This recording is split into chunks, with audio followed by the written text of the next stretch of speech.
सकाळी 6 वाजताचा अलार्म वाजला. निशाने तो बंद केला. तिला आज मॉर्निंग वॉकला जायचा कंटाळा आला होता. ते थंडीचे दिवस होते म्हणून ती परत डोक्यावर चादर घेऊन झोपली. पण नंतर तिच्या लक्षात आले की रीमा तिची वाट बघत असेल म्हणून ती मनात नसतानाही उठून गेली. बाहेर अजून अंधारच होता. निशा नेहमीच्या ठिकाणी पोहोचली तरीही अजून रीमाचा काहीच पत्ता नव्हता. तसेच रीमाचा फोनही लागत नव्हता. शिट यार, ही रीमा पण ना, जर यायचे नव्हते तर आधीच सांगायचे ना. मेसेज तरी करायचा होता. किती झोप येत होती आज. अरे यार, जाऊ देत, हिला नंतरच बघते मी, असे ती स्वतःशीच पुटपुटली.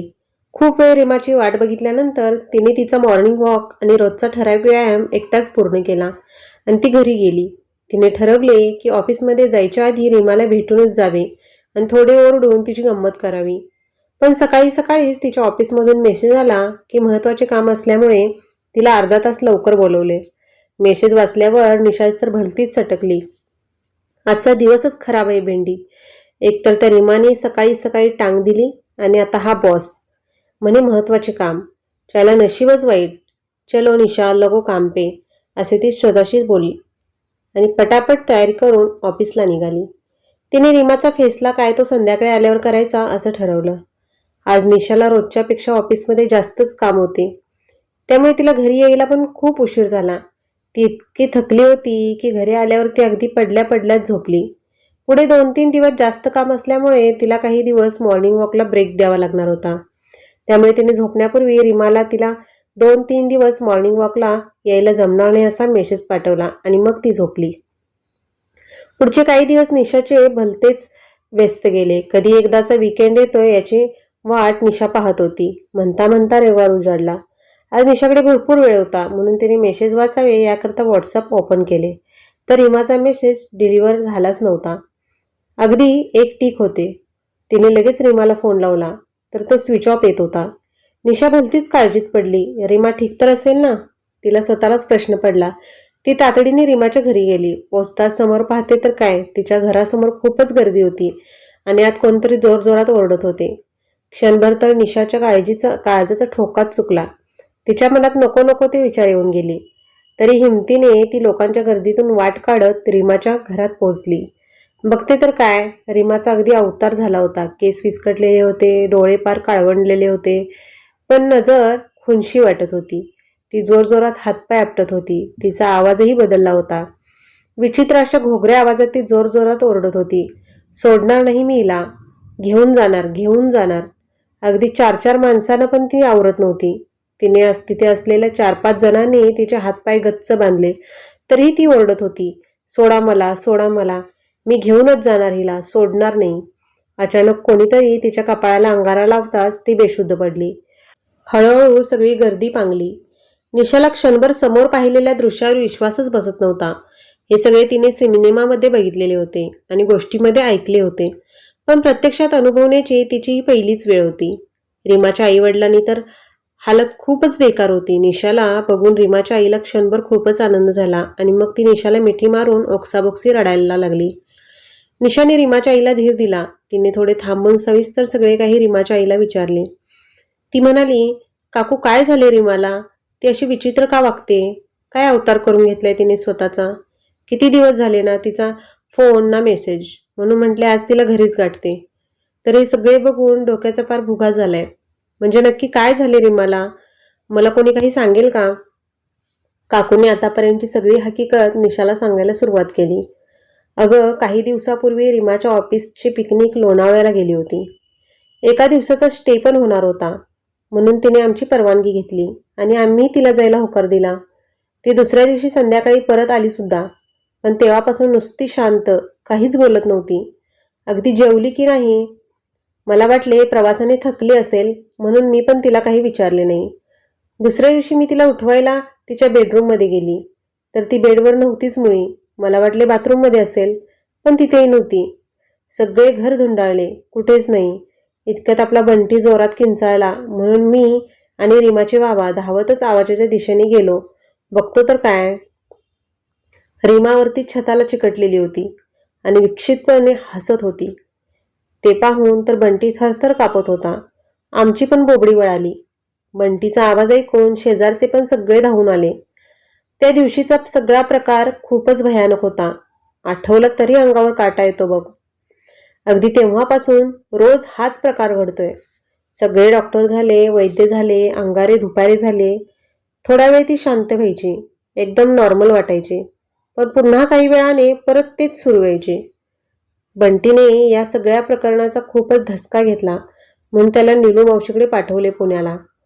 निशा बाळा, कळतच नाहीये ग, काय करू ते, असे म्हणून ती रडू लागली. निशाने एकवार रीमाकडे बघितले. ती शांत झोपली होती. निशाने काकूंकडे रीमाच्या ऑफिसच्या मित्रमैत्रिणींचे फोन नंबर मागितले. काकूंनी रीमाचा फोनच तिच्या हाती दिला. तो स्विच ऑफ होता. निशाने तो ऑन केला आणि तिच्या व्हॉट्सअपवरच्या तिच्या ऑफिस ग्रुपमधले नंबर स्वतःच्या मोबाईलवर फॉरवर्ड करून घेतले आणि ती तिथून तडक निघाली. निशाला जाणून घ्यायचे होते की नक्की असे काय झाले त्या दिवशी पिकनिकमध्ये, ज्यामुळे रीमाची ही अवस्था झाली. रीमा तिची फार जिवलग मैत्रीण, आणि तिला ह्या अवस्थेत पाहून निशाला फार त्रास होत होता आणि एकंदरीत हा प्रकार भयंकर पण वाटत होता. सकाळी मॉर्निंग वॉकला जाताना बऱ्याच वेळा रीमा निशाला तिच्या ऑफिसच्या गमती सांगत असे. त्यामध्ये अनिल, नितीन, स्नेहा, रजत, अनिता यांची नावे सारखीच असत.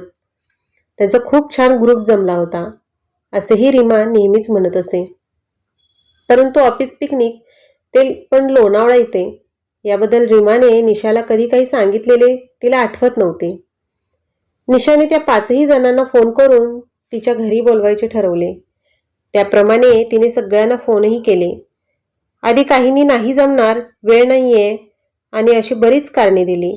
पण मग निशाने रीमाच्या अवस्थेबद्दल सगळ्यांना सांगितल्यावर सगळे एकदा भेटण्यास तयार झाले. निशा नुकतीच संध्याकाळी रीमाला बघून घरी आली होती. इतक्यात तिची डोअरबेल वाजली. तिने दार उघडताच 4 जण तिच्या दरवाजात उभे होते. निशाने त्यांना आत बोलावले. सगळे चेहऱ्याने थोडे टेन्स दिसत होते. तिने सगळ्यांशी ओळख करून घेतली. अनिल, नितीन, स्नेहा आणि अनिता. पण रजतला थोडे आउटडोअर काम असल्यामुळे त्याला 5-10 मिनिटे उशीर होणार होता असे समजले. ती सगळ्यांशी बोलणार इतक्यातच रजतची एंट्री झाली. ती त्याला बघतच राहिली. रजत दिसायला खूपच देखणा होता, इतका की बघताच क्षणी कोणीही त्याच्या प्रेमात पडेल. बिलकुल तसाच जसा रीमाने निशाला वर्णन केलेलं. रीमाला तो खूप आवडायचा आणि कदाचित रीमाही त्याला आवडत असावी. असो. निशा एकदम भानावर आली आणि त्यालाही तिने बसायला सांगितले. निशाने रीमा पिकनिकवरून आल्यापासून झालेला सगळा प्रकार त्या सगळ्यांना सांगितला. हे ऐकून सगळे शॉक झाले, कारण त्यांना ह्या सगळ्याची काहीच कल्पना नव्हती. निशा म्हणाली, तुम्हाला खरं तर मी सांगितलेलं, कितपत पटलं आहे कोणास ठाऊक, पण मी जे काही तुम्हाला सांगितले ते सर्व खरं आहे. ते मी स्वतःच्या डोळ्यांनी बघितले.